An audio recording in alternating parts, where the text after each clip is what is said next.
பிள்ளையாரப்பா.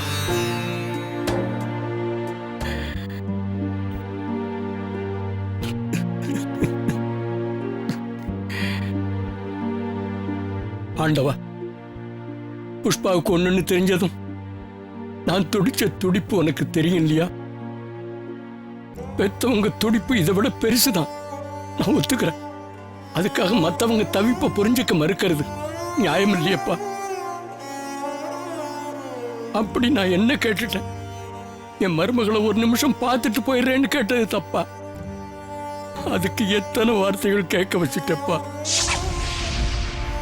பாம்புக்கு பல்லுல விஷம், பள்ளிக்கு வால்ல விஷம், தேளுக்கு கொடுக்கல விஷம், மனுஷனுக்கு புத்தியில விஷம். எதுக்குப்பா? விஷம் இல்லாம வாழவே முடியாதா? அந்த அம்மா என்னை சம்பந்தியா நினைக்க வேண்டாம், சக மனுஷனா கூட நினைக்க மாட்டேங்கிறாங்களப்பா. அப்படி என்ன நான் கொலை குற்றம் பண்ணிட்டேன்? ஆமா, என் வீட்டுல பொம்பளை இல்லதான், என் பொண்டாட்டி போய் சேர்ந்துட்டா. அது ஏன் தப்பா? ஆனா புஷ்பாவை நான் என் மருமகளாவா நினைக்கிறேன், என் மகளா தானே நினைச்சுக்கிட்டு இருக்கேன். ஏன் இது அவங்களுக்கு புரிய மாட்டேங்குது? பிள்ளையாரப்பா, ஒன்னே ஒண்ணு மட்டும் நான் உங்ககிட்ட கேட்டுக்கிறேன். அந்த அம்மா பேசுற எதுக்கும் என் மருமக புஷ்பாவை தண்டிச்சிடாதப்பா. மாதா செய்யறது மக்களுக்கும் பாங்க வேண்டாம். என் மருமக நல்லா இருக்கணும், அவ நல்லா இருந்தா தான் என் புள்ள நல்லா இருப்பான். என் புள்ள நல்லா இருக்கணுங்கிறத தவிர எனக்கு வேற எதுவுமே முக்கியம் இல்லையா? முக்கியம் இல்லை.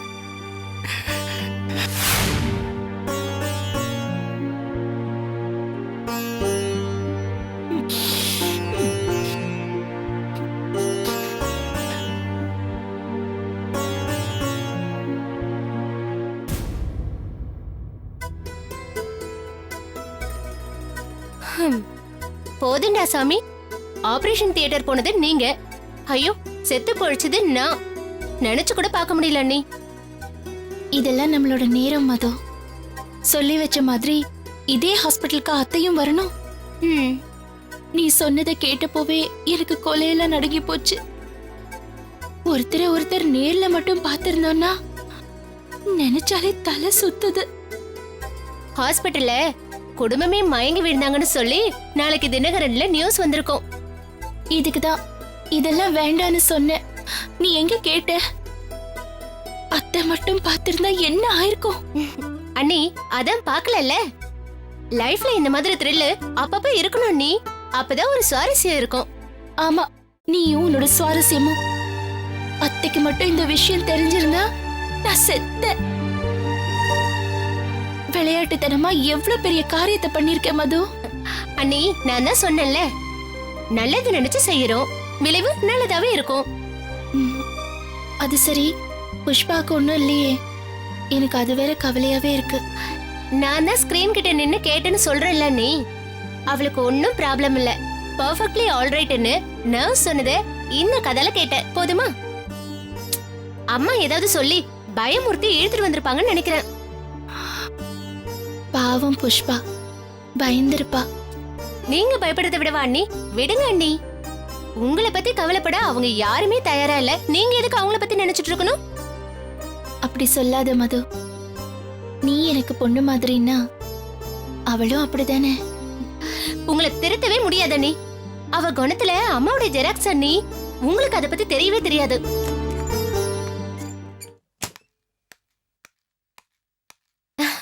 என்ன ரஞ்சினி, எழுந்து உட்கார முடியுதான்னு பாருங்க. இருங்க, பாத்து பாத்து. கொஞ்சம் பெயினா இருக்கு டாக்டர். அப்படிதான் இருக்கும். இப்ப நான் சொல்ல போற ரிசல்ட் கேட்டா இந்த பெயின் எல்லாம் எங்க போகுதுன்னு பாக்குறேன். டாக்டர், அதுக்குதான் நாங்க வெயிட் பண்ணிட்டு இருக்கோம். ஓகே, உங்களுக்கு என்னோட வாழ்த்துக்கள். ரிசல்ட் எல்லாம் வந்தாச்சு. இந்தாமா, ஒரு தாயாகிறதுக்கு உங்களுக்கு எல்லா தகுதியும் இருக்கு, எந்த பிரச்சனையும் இல்ல.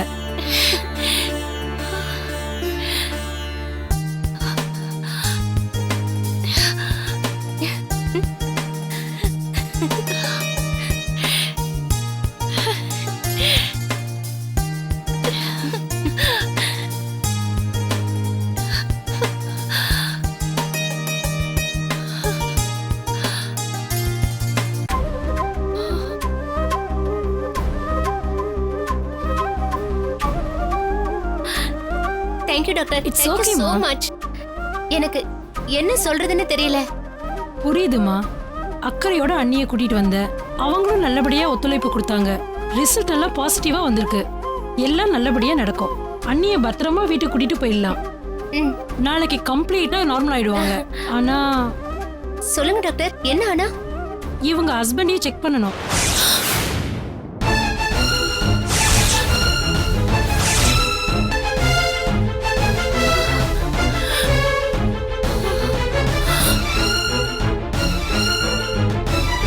இப்போ இவங்களுக்கு ப்ராப்ளம் இல்லைன்னு தெரிஞ்சிருச்சு. உடனடியா அவரையும் செக் பண்றதுதான் நல்லது. நியாயமா 2 பேரும் சேர்ந்து தான் வந்திருக்கணும். அது முடியலனாலும் இனிமே தாமதிக்கிறது சரியில்லை. அவரையும் உடனே டெஸ்ட் பண்ணிட்டா என்ன பிரச்சனை இருந்தாலும் அதை கையோட சரி பண்ணிடலாம். என் ஹஸ்பண்டும் டாக்டர் தான், நான் அறிமுகப்படுத்தி வைக்கிறேன். வரும்போது இந்த ரிப்போர்ட்டை எடுத்துட்டு வாங்க.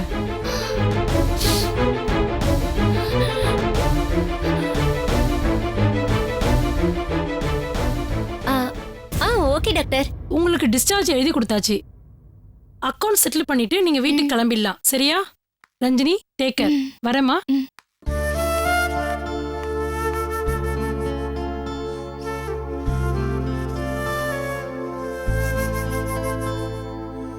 அண்ணி, அதான் டாக்டர் ஒண்ணுமே இல்லைன்னு சொல்லிட்டாங்கல்ல, கொஞ்சம் சிரிங்களே. எப்படிடி சிரிப்ப? எவ்வளவு பெரிய சிக்கல்ல கொண்டு வந்து விட்டுருக்க பாரு. அதுக்காக தான் நான் அப்பவே சொன்னேன், இதெல்லாம் வேண்டாம் வேண்டான்னு தலையா அடிச்சுக்கிட்டேன். இப்படி பண்ணிட்டிய மது. அண்ணி, கொஞ்சம் அமைதியா இருங்க. எப்படி அமைதியா இருக்க சொல்ற? நான் அவர்கிட்ட போய் நான் செக்அப் பண்ணிக்கிட்டேன். இப்போ உங்களையும் டாக்டர் கூட்டிட்டு வர சொல்லிருக்காங்கன்னு நான் அவர்கிட்ட போய் சொல்லணுமா? அப்படி நான் சொன்னாலும் அத்தைக்கு தெரியாம அவர் வந்துருவாருன்னு நினைக்கிறியா? செக்கப் அது இதுன்னா அத்தை இதெல்லாம் கேட்டுட்டு சும்மா இருப்பாங்கன்னு நினைக்கிறியா? என்ன மது, இதெல்லாம் விவரம் தெரியாம பண்ணிட்டு இருக்கியே. நான் அப்பவே சொன்னேன் இதெல்லாம் சரியா வராதுன்னு. கேட்டியா நீ? என்ன மது, இப்ப நான் என்ன பண்ண வேண்டி? அண்ணி, டாக்டர் பேசினது என்கிட்ட. உங்க ஹஸ்பண்ட கூட்டிட்டு வாங்கன்னு உங்ககிட்டயா சொன்னாங்க? இல்லல்ல, என்கிட்ட தானே அண்ணி சொன்னாங்க. சோ பொறுப்பு என்னோடது. சரி, இப்ப உங்க அண்ணன் வரணுமே, அதுக்கு என்ன பண்ண போற? வெயிட் பண்ணி பாருங்க.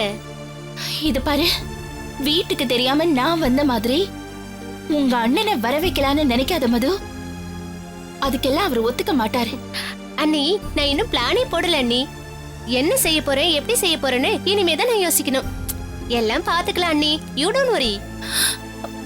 மது, கொஞ்சம் புரிஞ்சுக்க மது. எப்ப பார்த்தாலும் விளையாட்டு தான் உனக்கு. என்ன அண்ணி, என்ன கேட்டு போச்சு இப்போ? ஒரு வேலையை கையில எடுத்துட்டா 100% சக்சஸ்ஃபுல்லா முடிக்கணும் அண்ணி. மது நினைக்க மாட்டா, நினைச்சா முடிக்காம விட மாட்டா. சரிங்க அண்ணி, நான் போய் பில் பே பண்ணிட்டு வந்துடுறேன்.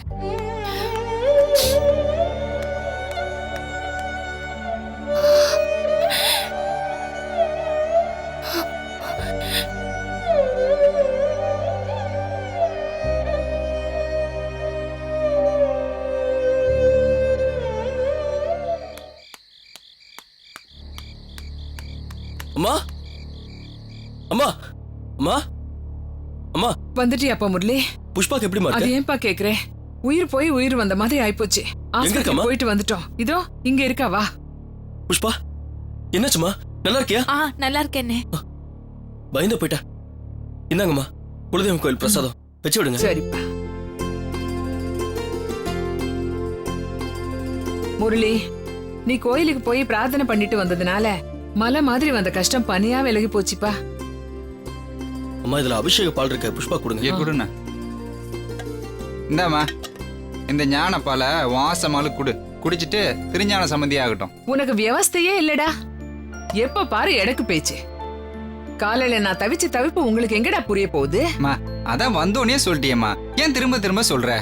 ஒண்ணும் இல்லாத பிரச்சனைக்கு ஊரை கூட்டி ஆர்ப்பாட்டம் பண்ணாதம்மா. எதடா ஆர்ப்பாட்டம்?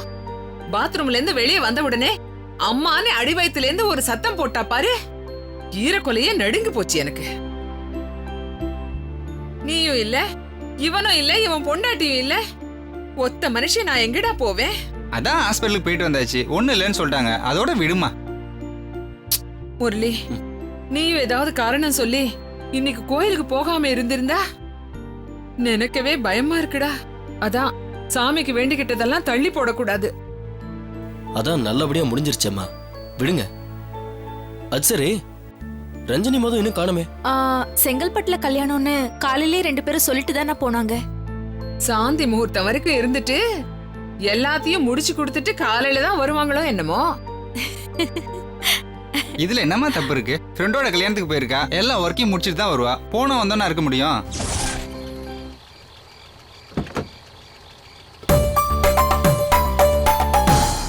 வாங்க நீ மெதுவா. அண்ணி இருங்க, நான் படம் பார்த்துட்டு வந்துடுறேன். எவ்வளவு ஆச்சு? 250 ரூபா. இந்தாங்க. வாங்க நீ.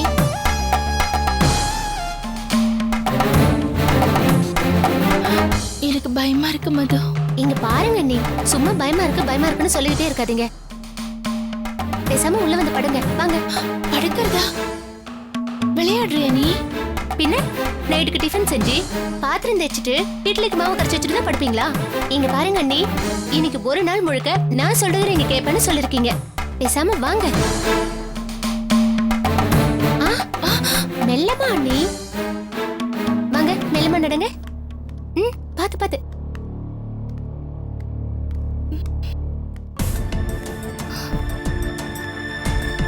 அண்ணி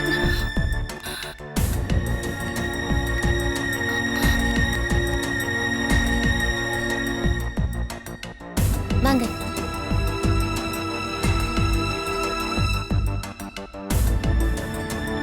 என்னடா இது? புஷ்பா கர்ப்பமா இருக்காளா இல்ல இவ கர்ப்பமா இருக்காளா? நிற மாச கர்ப்பிணி மாதிரி தள்ளாடிட்டு வரா. ஏய், என்னடி ஆச்சு உனக்கு? கண்ணு மூஞ்சி எல்லாம் ஒடுங்கி போய் கிடக்கு. அம்மா, அன்னைக்கு கல்யாணத்துல ஃபுட் பாய்சன் ஆயிடுச்சுமா. பாவம் 7 தடவை வாமிட் பண்ணிட்டாங்க. அதான் கொஞ்சம் டயர்டா இருக்காங்க. நீங்க போய் படுத்துக்கோங்க. நீ வாங்க நீ. ரஞ்சனி, என்னாச்சு உனக்கு? ஒண்ணும் இல்லைங்க, எனக்கு ஒண்ணும் இல்ல. அதான் சொன்னேன்லண்ணா. அண்ணி நீங்க போய் படுங்க அண்ணி. தூங்கி எந்திரிச்சா எல்லாமே சரியாயிடும். நான் போய் பால் எடுத்துட்டு வந்துடுறேன். என்ன? ஏய், உங்க அன்னைக்கு பாலு மத்தவங்களுக்கு பட்னியா? யார் சமைக்கிறது? அம்மா நீ சமைக்க வேண்டாமா, நானே எல்லாத்தையும் பாத்துக்கிறேன். தோசை மாவு இருக்குன்னு அண்ணி சொல்லிட்டாங்க. யாருக்கு எவ்வளவு வேணும்னு சொல்லிடுங்க, நான் ரெடி பண்ணிட்டு வந்து கொடுத்துறேன். அண்ணி நீங்க வாங்க அண்ணி.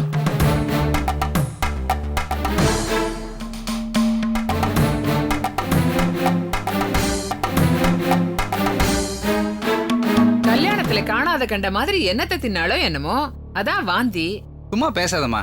அண்ணி எனக்கு அப்படிலாம் சாப்பிட்டுருக்காங்க. இவன் ஒருத்தன். முரளி, ஒரு நிமிஷம் வாப்பா.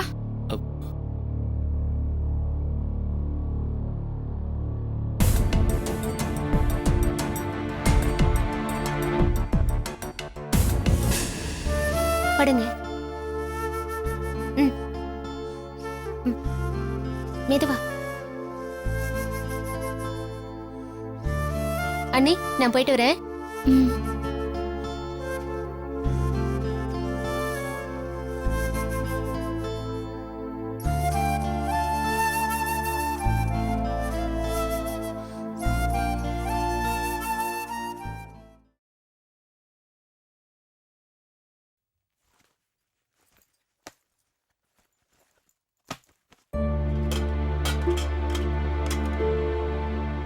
என்னாச்சு மது? நம்ம நாளைக்கு பேசுவோம், இப்ப வேண்டாம். இல்ல, அண்ணி ஒரு மாதிரி டல்லா இருக்காங்க. என்னன்னு சொல்லு. ஐயோ இங்க நிக்காத, போ, நாளைக்கு பேசலாம். என்னன்னு சொல்ல. நீ போ போ. இந்த பேக் எடுத்துட்டு போ. போன்னு சொல்றல சூர்யா, போ.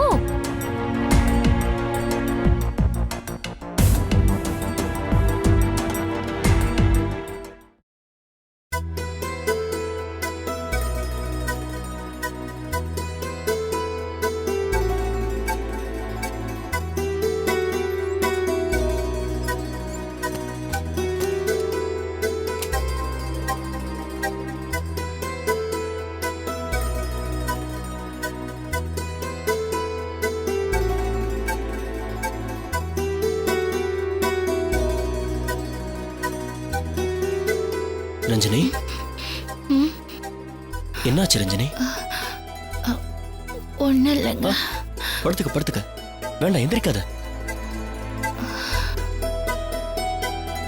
நீ நடந்து வந்ததை பார்த்த போது ஒரு நிமிஷம் பயந்தே போயிட்டேன் தெரியுமா? நான் ஏதாவது மருந்து மாத்திரை வாங்கிட்டு வரட்டுமா? வேண்டாம், எனக்கு ஒண்ணும் இல்லைங்க.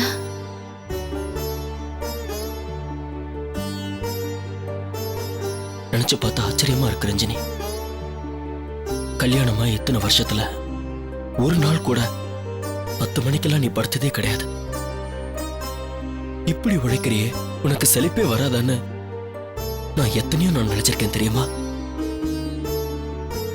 பொண்ணா பிறந்தா கஷ்டப்படணுங்கிறது தலையெழுத்தா என்ன? உன்னை உட்கார வச்சு ஒரு நாள் உனக்கு சமைச்சு போடணும்னு கூட நினைச்சிருக்கேன். ஆனா இன்னை வரைக்கும் அது முடிஞ்சதே இல்லை ரஞ்சினி.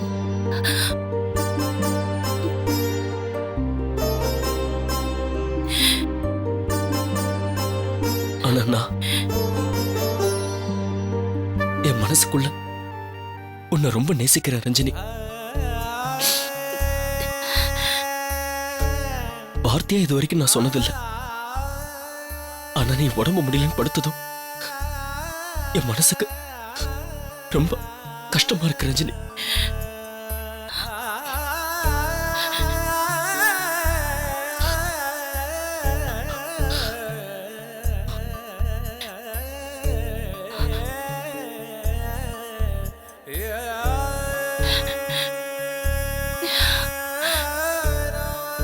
எனக்கு ஒண்ணும் இல்லைங்க. நீங்க இப்படி பக்கத்துல வந்து உட்கார்ந்துகிட்டு பிரியமா பார்க்கறதும் பேசுறதும் எனக்கு எவ்வளவு சந்தோஷமா இருக்கு தெரியுமா?